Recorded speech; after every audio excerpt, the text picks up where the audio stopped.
The doctor asked me to choose between killing my father and my husband since I was the only perfect kidney match, and I picked Michael because of our future together. Yet years later, I discovered Dad had secretly expected it all along. There are moments in life that shatter your world, moments where you're forced to make an impossible choice. But what if that agonizing decision, one that tore your soul in two, was never truly yours to make? What if someone you loved, someone you mourned, had secretly orchestrated the entire thing, turning your life into a twisted puppet show? It feels like just yesterday I was sitting in that stark white office, the doctor's words ringing in my ears like a death knell. You have to choose. Your father or your husband? My mind went blank. One kidney. Two men I loved more than life itself. Both dying, both needing me. It was a cruel, sickening joke from the universe. Their conditions were so different, yet equally urgent. My dad, bless his stubborn heart, had spent decades ignoring every doctor's warning about his high blood pressure, always insisting he was fine. Now it had finally caught up, his body betraying him.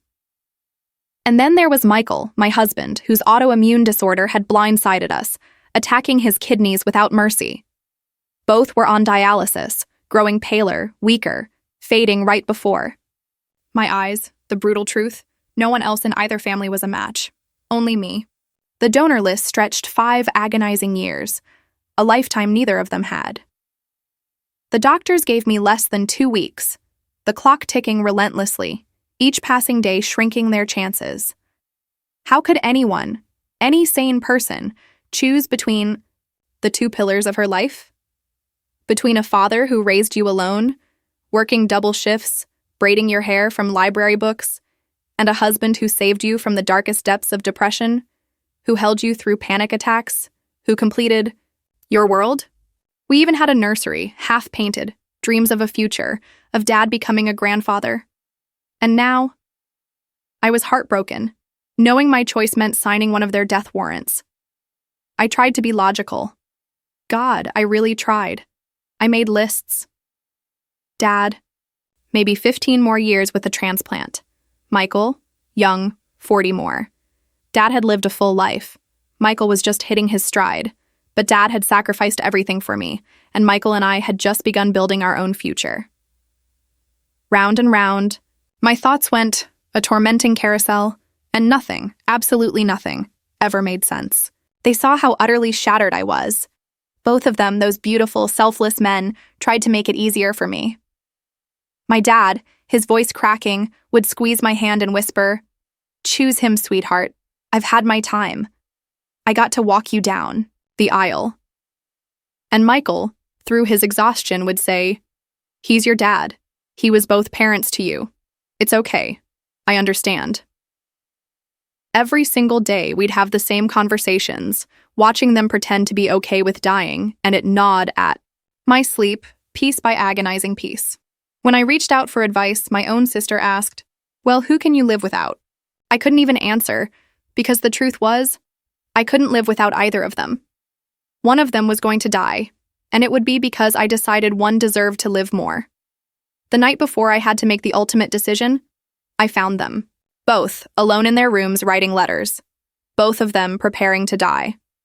I chose Michael, and to this day, I don't think I'll ever truly be able to explain why. Maybe it was seeing him mouth, "It's okay," when he thought I wasn't looking. Maybe it wasn't. I told Dad first, alone in his room. He touched my face with those hands that had held mine through every childhood nightmare. "I knew you would," he said, a quiet acceptance in his eyes. "You need him." Then, even quieter, "I got to be your father. That's enough." The surgery went perfectly. Michael healed fast, cracking jokes within hours. Dad came home with us from the hospital, wanting to spend his remaining time where he felt most at peace. For days, Michael barely spoke, just held Dad's hand during dialysis runs. "You're a good man, son. Take care of her like I couldn't take care of her mother," Dad said in that gruff voice, the one that always made Michael break down harder. 3 months later, Dad passed away peacefully, photo albums spread across his lap.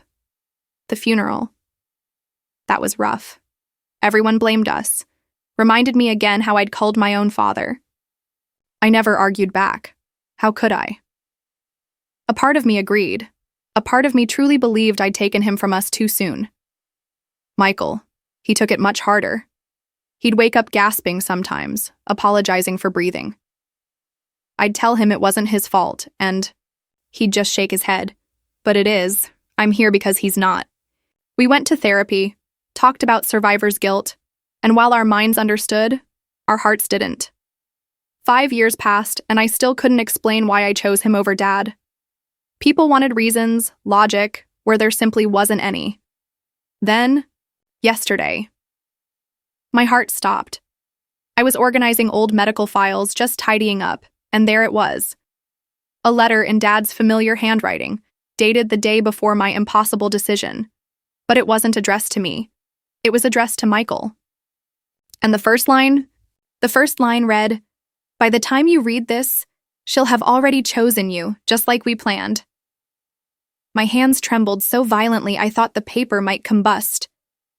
I stared at those words, reading them over and over, the paper feeling heavy, like it held the weight of a betrayal I couldn't comprehend. Michael was still in the kitchen, humming as he cooked dinner, completely oblivious that our entire life together, our 5 years of marriage, might be built on a devastating lie.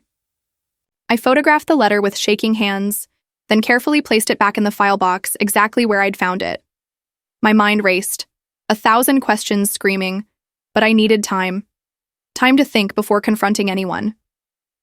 The smell of garlic and herbs drifted from the kitchen and my stomach churned, bile rising in my throat. At dinner, Michael noticed immediately. He always did. I pushed pasta around my plate while he talked about a coworker's promotion, every fiber of my being studying his face, searching for any sign of deception. Every gesture, every smile felt suspect now. When he reached for my hand across the table, I flinched, pulling back almost imperceptibly. He asked if I was okay, genuine concern etching lines around his eyes. I forced a smile, blaming work stress. His face relaxed, and he launched into suggestions for a weekend getaway. The sheer normalcy of it all made me want to scream. That night, I lay beside him, listening to his steady breathing. 5 years of marriage, thousands of nights like this, and I'd never once questioned his integrity. Now those words looped endlessly in my mind. Just like we planned. What plan? How long had they been planning? I watched him sleep, searching, his peaceful face for answers that simply wouldn't come. The next morning, I called in sick. Michael kissed my forehead before leaving, and I waited until his car disappeared before getting dressed, my heart hammering. I drove to Dad's old apartment building, now painted an ugly beige by new owners. Sitting in that parking lot, I remembered how insistent Dad had been that I choose Michael. How ready he'd seemed to die. Had that all been an act? A performance? The storage unit smelled like dust and old cardboard. I'd been meaning to go through Dad's things properly, but always put it off. Now, I tore through boxes with desperate purpose, searching for anything else in his handwriting from that time. Tax returns, birthday cards, grocery lists. Then, buried under photo albums, I found it. His journal from the year before he died. My breath hitched as I flipped to the weeks before the surgery decision. The pages were there, but most had been torn out, leaving only jagged, accusing edges. Only one entry remained from 2 months prior. Michael came by today. Good man. We talked about Sarah's future. My chest tightened, a cold knot of dread. They'd been meeting without me knowing, discussing my future. I texted Michael, claiming I was working late, then drove straight to the hospital. Dr. Harrison's receptionist said he was in surgery but could see me in 2 hours.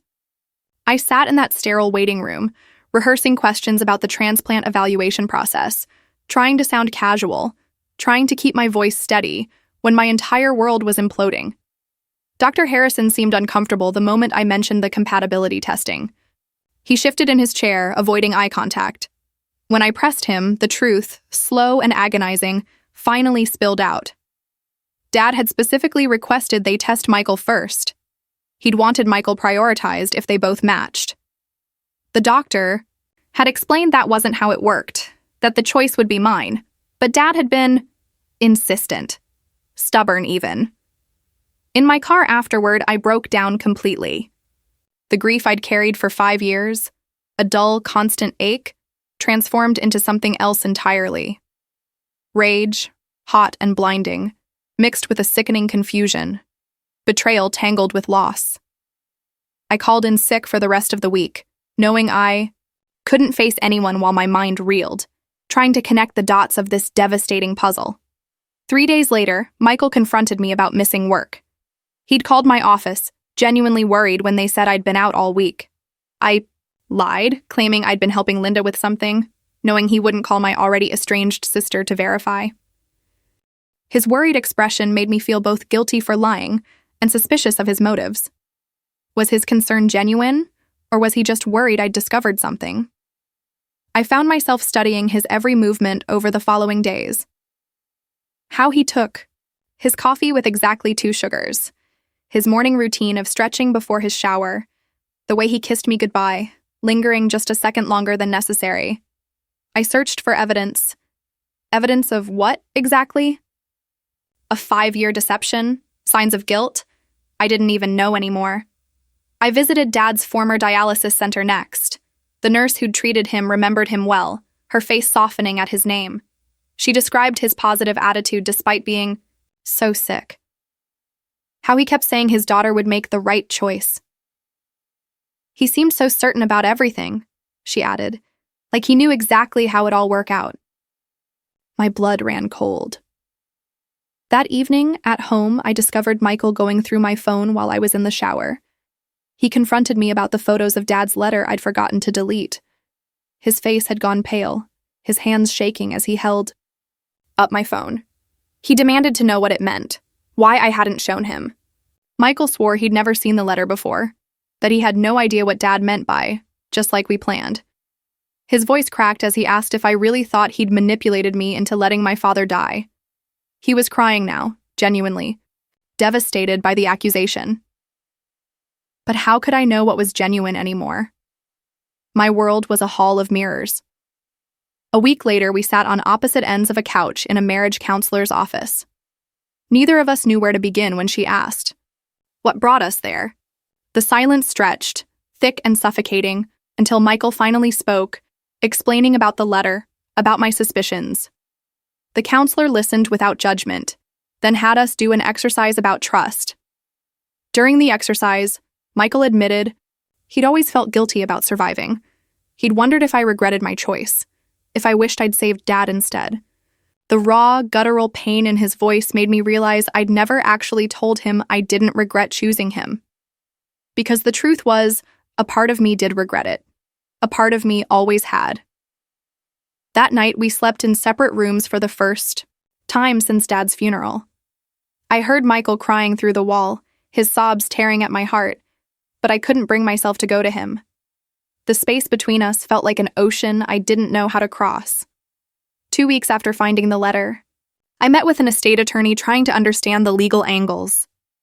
Could Dad have somehow directed his medical decisions to favor Michael? The attorney explained that while unusual, a patient could express preferences that might influence, but not determine donor selection. It was a gray area, ethically and legally. Linda finally returned my calls after 2 weeks of frantic messages. Her voice was cold when she answered, guarded. But when I asked about Dad planning anything, she went quiet. A long, heavy silence. Then she confirmed my worst fears. Dad had told her at Christmas that he wouldn't let me sacrifice my marriage for him. He'd made her promise not to interfere with my decision, believing Michael was my only chance at happiness after watching my previous relationships fail. I demanded she tell me everything. Linda revealed how Dad had analyzed my past relationships, how he'd decided I needed someone stable like Michael. The sheer calculation of it all made me sick. My own father had orchestrated his death like some twisted, manipulative gift. I went to Dad's favorite park, sitting on the bench where we used to feed ducks. I remembered our last real conversation before the surgery, how he'd held my hand and told me I was the best thing that ever happened to him. Now, I wondered if even that moment had been manipulation, another move in his careful, deadly plan. Michael found me there hours later. Linda had called him, worried about my state of mind. He confronted me about investigating Dad like he was some kind of criminal. Michael insisted Dad had loved me, that they both had, that they both still did. His voice broke on the present tense, and we argued in public, drawing stares from other park visitors. Michael swore he knew nothing about any plan, that Dad had never discussed it with him. I wanted to believe him, God, I wanted to, but I couldn't shake that journal entry about their meeting. How could they have met to discuss my future without some kind of plan forming? We drove home in silence. Michael started packing a bag, saying he'd stay with his mother for a while. I can't watch you look at me like I killed Dad, he said, his voice quiet, devastated. It almost broke through my suspicion, but I let him go. The house felt wrong without Michael's presence. I wandered through rooms that suddenly seemed too large, too quiet. His coffee mug still sat by the sink, unwashed. I left it there, unable to touch anything that reminded me of our normal life before the letter. A month passed with Michael at his mother's house. I spent my days digging deeper into Dad's belongings, searching for evidence of the conspiracy I was now certain existed. Receipts, old calendars, appointment cards. Every interaction between Dad and Michael took on sinister meaning in my paranoid mind. One afternoon, I discovered a box of financial records I'd overlooked. Inside were bank statements showing regular withdrawals, matching the exact amounts of Michael's student loan payments. The dates went back 3 years before Dad got sick. My stomach churned again. Dad had been financially supporting Michael without either of them telling me. This felt like the smoking gun. I drove to Rebecca's house, Michael's mother, determined to confront him with this new evidence. Rebecca answered the door, her face drawn with worry. She led me to the living room where Michael sat, looking thinner, more haunted than I'd ever seen him. Dark circles shadowed his eyes. Michael's reaction to the bank statements wasn't what I expected. He didn't deny them. He explained that Dad had insisted on helping with the loans after learning about Michael's financial struggles. They'd agreed not to tell me because Dad knew I'd object to him spending his retirement savings. The explanation sounded rehearsed, too convenient, too smooth. Rebecca intervened, revealing that Michael had been having panic attacks since moving in. She described finding him collapsed in the bathroom, hyperventilating, convinced he was dying as punishment for surviving when Dad hadn't. Her words painted a vivid, heartbreaking picture of genuine trauma, but I couldn't let go of my suspicions. Not yet. I left without resolution, driving aimlessly through Columbus streets I'd known my whole life. Everything felt different now, tainted by the possibility that my entire adult life had been orchestrated by my dying father and a complicit husband. My therapist called, concerned about our missed appointments. I agreed to an individual session, needing someone objective to help me sort through the chaos in my mind. During the session, I laid out all the evidence, watching the therapist's face for validation of my suspicions. Instead, she asked probing questions about my guilt over choosing Michael. She suggested that perhaps I was looking for evidence of manipulation because it would be easier to accept than the crushing weight of my own decision. The observation hit too close to home. I left the session early, infuriated by her insight. Linda showed up at my door unexpectedly, carrying a box of her own. Inside were more photos and letters from Dad's house that she'd been holding onto. We spent hours going through them, and a pattern emerged that made my blood run cold. The photos showed Dad and Michael together at various events over the years. Baseball games, fishing trips, even a weekend camping expedition I'd known nothing about. In every photo, they looked comfortable together, like genuine friends. But when had they become so close without my knowledge? Linda revealed more details about Dad's planning. He'd made her promise to support my marriage if anything happened to him, even giving her money to set aside for us in case we struggled after his death. The manipulation ran deeper than I'd imagined, extending to my own estranged sister. I confronted Dr. Harrison again, this time with a recording device hidden in my purse. I needed concrete proof of what Dad had done. The doctor was more forthcoming, this time perhaps worn down by guilt. He admitted that Dad had been unusually prepared for the transplant scenario, almost as if he'd researched it extensively beforehand. The revelation sent me spiraling. I spent the next week barely sleeping, creating timelines and charts on my living room wall like some detective in a crime show. Every single piece of evidence, I was convinced, pointed to an elaborate, heartless plan orchestrated by my father to ensure I'd choose Michael. Michael's mother called repeatedly, begging me to visit. She said Michael's kidney function was showing signs of stress, likely from the emotional strain. I felt a flash of panic, but pushed it down. Was this another manipulation? A way to guilt me into forgiveness?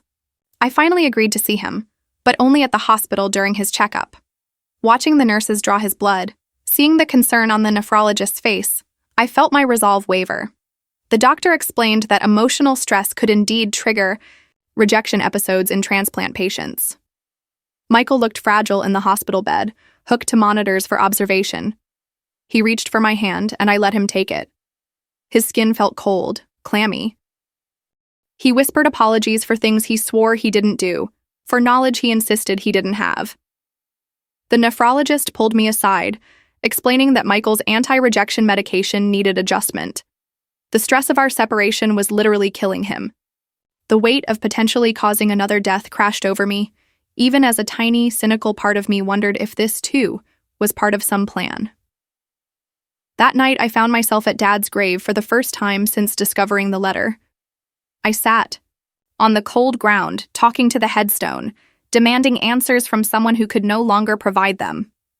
A groundskeeper found me there hours later, concerned about the woman crying alone in the cemetery after dark. I returned to the storage unit, determined to find definitive proof, the smoking gun that would lay all my suspicions to rest. In a box marked taxes, I discovered something that changed everything. Email printouts between Dad and Michael, dating back 6 months before Dad's kidney failure. The emails discussed my depression, my work stress, my difficulty maintaining relationships. The intimacy of their correspondence shocked me. Michael had shared details about our marriage that I thought were private. Dad had offered advice, sharing his own regrets about my mother leaving. They'd formed a bond around their mutual concern for me. But when had concern become conspiracy? One email stood out. Michael had written about his fears of losing me to my depression. Dad's response was chilling in its prescience. He promised Michael that he'd make sure we stayed together no matter what it took. The date was 8 months before his kidneys failed. My hands were shaking so hard I could barely hold the papers. I drove to Rebecca's house with the emails, my hands clenching the steering wheel. Michael needed to explain this. He couldn't deny written evidence of their relationship, their discussions about my future without my knowledge or consent. Michael's reaction to the emails wasn't what I expected at all. He didn't deny them. He didn't make excuses. Instead, he broke down completely, admitting that yes, he and Dad had become close. Yes, they discussed me. But he swore it was out of profound love and concern, not manipulation. He explained how the friendship had developed. Dad had reached out after noticing Michael's dedication during his first health scare. They'd bonded over their shared love for me, their desperate desire to protect me from the depression that had nearly consumed me. He insisted the emails were proof of caring, not conspiracy, but I couldn't accept that explanation. The timing was too convenient, the language too calculated. I left Rebecca's house more convinced than ever that I'd been the victim of an elaborate manipulation that had cost my father his life and was now destroying mine. The divorce papers, the ones I'd dreaded, arrived via courier. Michael wasn't asking for anything, not even the house we'd bought together. The settlement was more than fair, generous even. It felt like another manipulation, another way. To make me feel guilty for suspecting him. My attorney commented on how unusual it was for someone to ask for nothing after a 5-year marriage. She suggested Michael might be acting from guilt, which only reinforced my suspicions. Linda visited again, this time with our aunt, who'd flown in from Phoenix. They staged what felt like an intervention, trying to convince me that I was destroying my life over paranoid delusions. But how could I explain the mountain of evidence I'd accumulated? My aunt revealed something that stopped me cold. She'd been in contact with Dad before he died, and he'd made her promise to look after me if anything happened. He'd been making these promises to everyone, creating a network of support for after his death. The planning was even more extensive than I'd realized. I spent hours creating a timeline of Dad's actions in his final year. The pattern was undeniable. He'd systematically prepared everyone in my life for his death, positioning them to support me, with Michael at the very center of his plan. It was brilliant, terrifying, and profoundly heartbreaking. 3 months after finding the letter, I attended a support group for transplant families. I needed to hear other stories to know if what happened to us was unique. The stories I heard there shook me. Families destroyed by guilt. Marriages ended by the weight of survival. We weren't special. One woman's story particularly resonated. Her sister had manipulated circumstances to ensure she'd be chosen as the recipient. The family had never recovered. But as she spoke, I realized something crucial. Her sister's manipulation had been selfish. Everything Dad had done, everything, had been for me. This realization didn't bring comfort. If anything, it made things worse. How could I be angry at someone who'd sacrificed himself for my happiness? How could I forgive someone who'd taken away my agency in the most important decision of my life? I found myself going through old photo albums from before Dad got sick, looking for signs I'd missed, moments when he and Michael's friendship had begun. There were subtle things, background appearances at family gatherings, shared glances, a growing comfort between them I'd been too busy, too self-absorbed to notice. Michael's kidney function stabilized, but Rebecca reported he was seeing a grief counselor specifically about Dad's death. She said he talked to Dad's picture every morning, asking for forgiveness for surviving. The image of Michael, my strong husband, begging a photograph for absolution, broke something inside me, but I still couldn't bridge the gap between us. I discovered Dad's old computer in the storage unit and miraculously managed to guess his password. His search history revealed months of research about kidney transplants, survival rates, donor selection criteria. He'd known exactly what he was doing, had studied every angle. The emails in his sent folder were even more revealing. He'd reached out to transplant survivors, asking about their experiences. He'd joined online forums for kidney disease patients. He'd been preparing for this scenario long before his kidneys actually failed. One email thread with another patient discussed the ethics of influencing donor choice. Dad had written passionately about a parent's duty to ensure their child's happiness, even at the cost of their own life. The other patient had called him selfish. Dad had agreed, but said he'd be selfish for me. I printed everything, adding, "To my growing collection of evidence." The spare bedroom had become a war room of sorts, walls covered with timelines and connections. Anyone looking at it would think I'd lost my mind. Maybe I had. My therapist suggested I was focusing on the conspiracy to avoid processing my grief. She pointed out that I'd never properly mourned Dad because I'd been too consumed with guilt. Now I was channeling that unprocessed emotion into anger and suspicion. During one session, she asked me to consider what I'd do if I could prove definitively that Dad had manipulated everything. Would it change my love for him? Would it bring him back? Would it undo the choice I'd made? The questions haunted me. Linda brought more photos, these from Dad's phone that she'd finally figured out how to access. Among them were pictures of the nursery we'd been painting before he got sick. He'd taken dozens of photos of that half-finished room as if imagining the grandchild he'd never meet. In his phone's notes app, I found draft letters he'd never sent. Letters to the grandchildren he wouldn't know. To Michael, about being a good husband to me, about being strong. The raw, unprotected emotion in those unsent messages was devastating. This wasn't the writing of a master manipulator, but a frightened father facing death, desperate to ensure his daughter's future. I visited the dialysis center where Michael now volunteered. I watched from my car as he helped elderly patients, saw the gentle way he adjusted their blankets, held their hands during treatment. He was giving back in the only way he knew how, honoring Dad's sacrifice. One patient saw me and waved me over. She told me how Michael had mentioned me, how proud he was of my strength. She said he'd told her about the impossible choice I'd made, and how he tried every day to be worthy of it. Her words made me realize Michael was drowning in guilt, too. A guilt he hadn't deserved. 4 months after finding the letter, my world was shaken again, but this time by a miracle. I discovered myself pregnant. The timing felt cosmic, as if Dad was still pulling strings from beyond. The 2 pink lines on the test sent me into a panic. How could I bring a child into this mess? I didn't tell Michael immediately. Instead, I sat with the knowledge alone, wondering if this too was somehow part of Dad's plan. He'd always talked about grandchildren, had been so excited about the nursery. Had he known something I didn't? The pregnancy forced me to confront hard truths. I couldn't raise a child in a shrine to conspiracy theories. I couldn't let my paranoia poison another generation. But I also couldn't simply forget what I'd discovered. I made an appointment with a new therapist, one who specialized in complicated grief. She helped me understand that Dad's actions, whether manipulative or not, had come from a place of profound, desperate love. He'd faced an impossible situation and had tried to control the only thing he could, ensuring I wouldn't be alone after he was gone.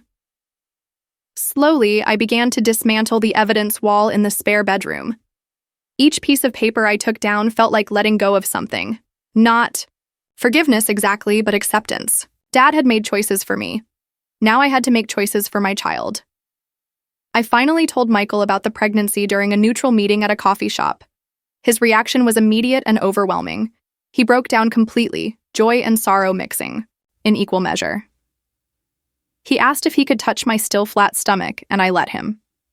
We began talking, really talking, for the first time in months.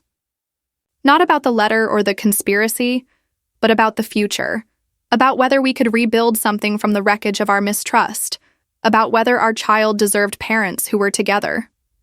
Michael revealed his own quiet investigation during our separation. He'd gone through every memory, every interaction with Dad, trying to understand if he'd been an unwitting accomplice to manipulation. The guilt of not seeing it, of not protecting me from it, had been eating him alive. We attended couples therapy together, working through the layers of guilt, suspicion, and grief that had accumulated between us. The therapist helped us see that we'd both been victims of Dad's love, if that's what it was. We'd both been robbed of agency in different ways. Gradually, I moved some of Michael's things back into the house. Not everything at once. Just essentials. His coffee mug by the sink, his pillow on the bed. Small, tentative steps towards something that might resemble normal, though we both knew normal was gone forever. The pregnancy progressed, and with it came a new perspective.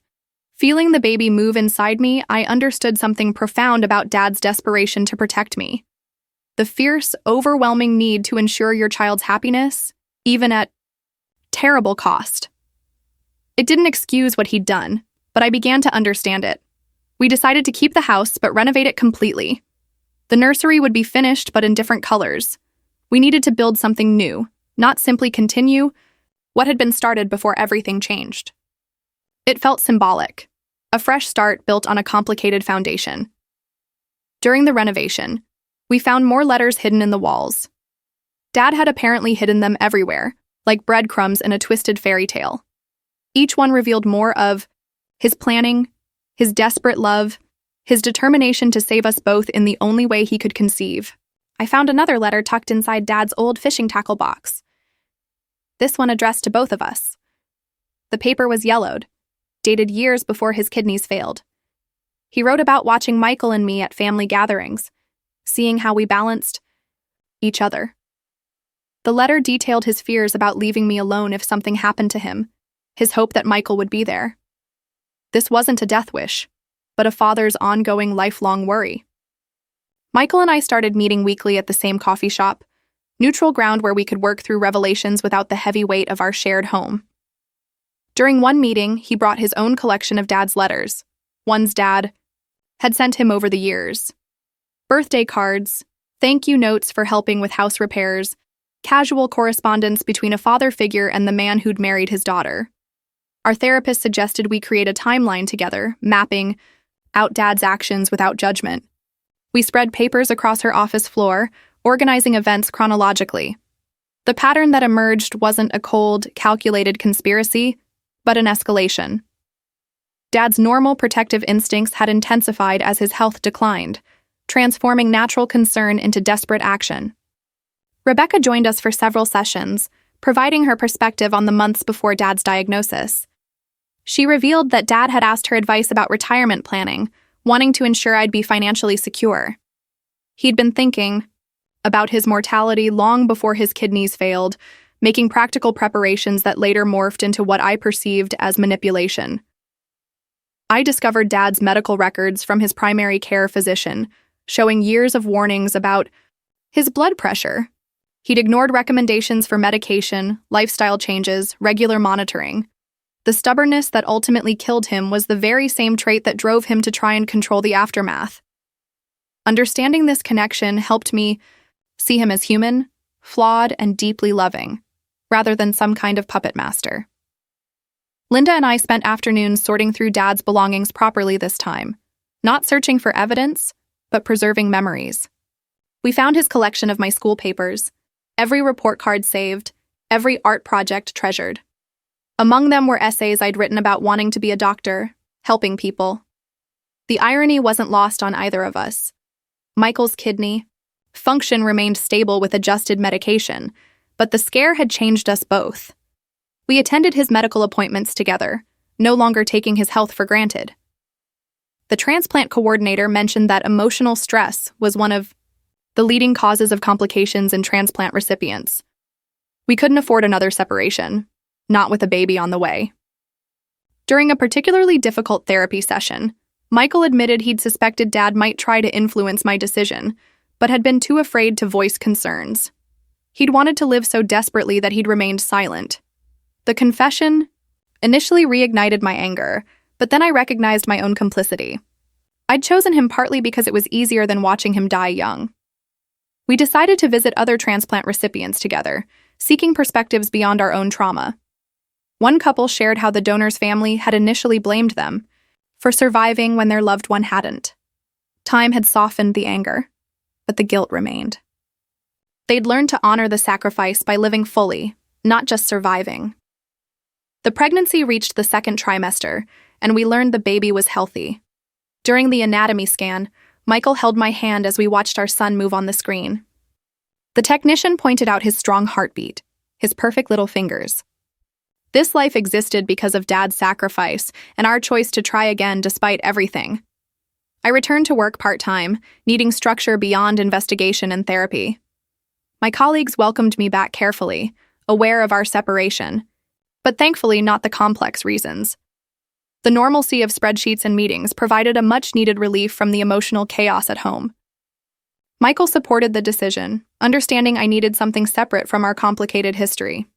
We attended a grief support group specifically for families affected by organ donation. The stories varied, but themes repeated: impossible choices, survivor's guilt, family fractures. The facilitator, herself a kidney recipient, emphasized that there were no perfect outcomes in these situations, only different forms of loss. Michael started writing letters to Dad, not sending them anywhere, but needing to express thoughts he'd never voiced. He shared some with me, raw admissions of guilt, gratitude, anger at being put in an impossible position. The letters revealed depths of emotion he'd hidden while trying to be strong for me. Linda helped us paint the nursery, choosing soft greens instead of the blues we'd started 5 years ago. As we worked, she shared her own guilt about blaming me for choosing Michael. She'd been angry at losing Dad, but also relieved she hadn't faced the choice herself. The admission opened conversations we'd avoided for years, bridging the divide that had formed between us. I found myself returning to Dad's favorite fishing spot regularly, not seeking answers anymore, but finding a strange peace. The water moved the same way it had when he taught me to cast, patient with my tangled lines. Sometimes Michael joined me, and we'd sit in silence, connected by loss and the new life growing inside me. My therapist introduced the concept of completing our relationship with Dad, not through forced forgiveness necessarily, but through acceptance of what was. We wrote letters to him, expressing everything: the love, the anger, the confusion. We burned them together in our backyard, watching the smoke carry our words skyward, a bittersweet goodbye. Michael's mother organized a small memorial on what would have been Dad's birthday.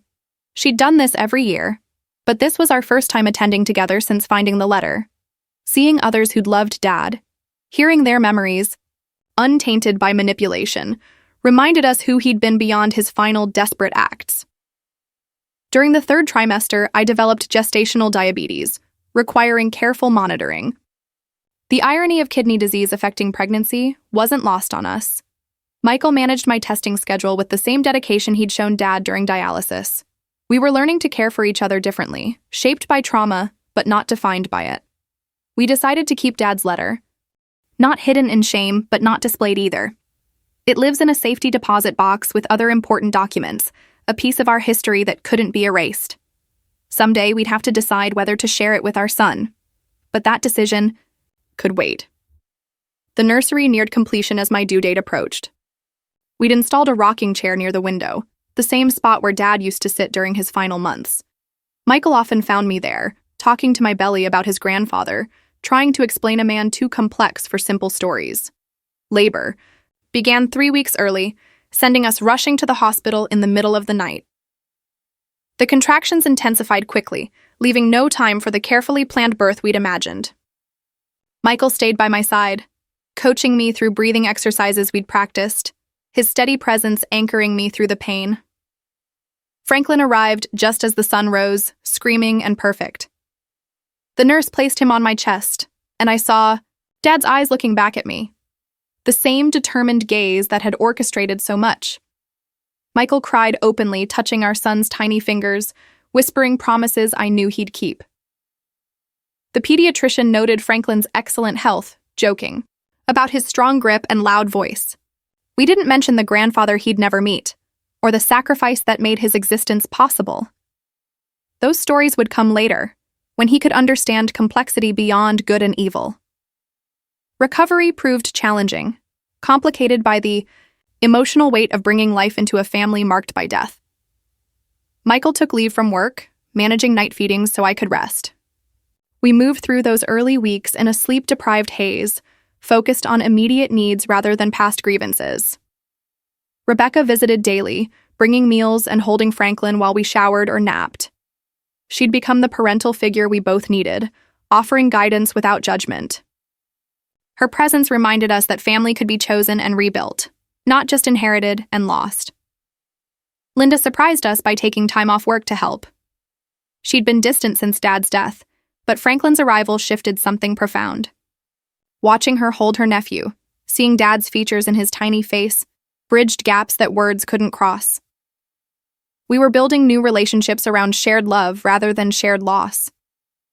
The pediatrician cleared Franklin for visitors. At Tiao, 1 month old, we hosted a small gathering, introducing him to the extended family who'd supported us through everything. Everyone commented on his resemblance to Dad, the same stubborn chin and expressive eyes. Michael and I exchanged glances, acknowledging the bittersweet observations. We established new routines around Franklin's needs, finding rhythm in the chaos of new parenthood. Night feedings became opportunities for quiet conversation, discussing everything from diaper brands to our hopes for his future. The mundane concerns provided relief from years of heavy emotional processing.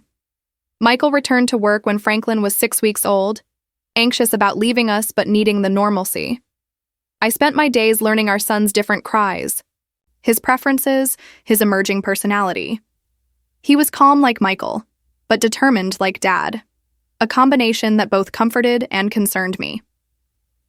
We started couples therapy again when Franklin was 2 months old, recognizing that parenthood had surfaced new dynamics. The therapist helped us navigate how our trauma affected our parenting choices, our fears about Franklin's health, our determination to be honest with him about his history.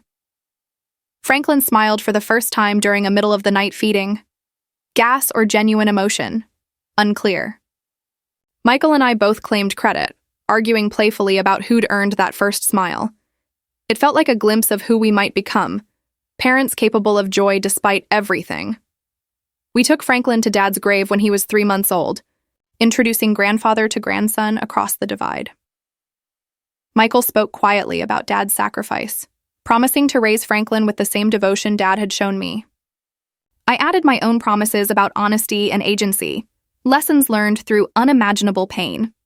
The day before what would have been Dad's 68th birthday, we received a package from his lawyer.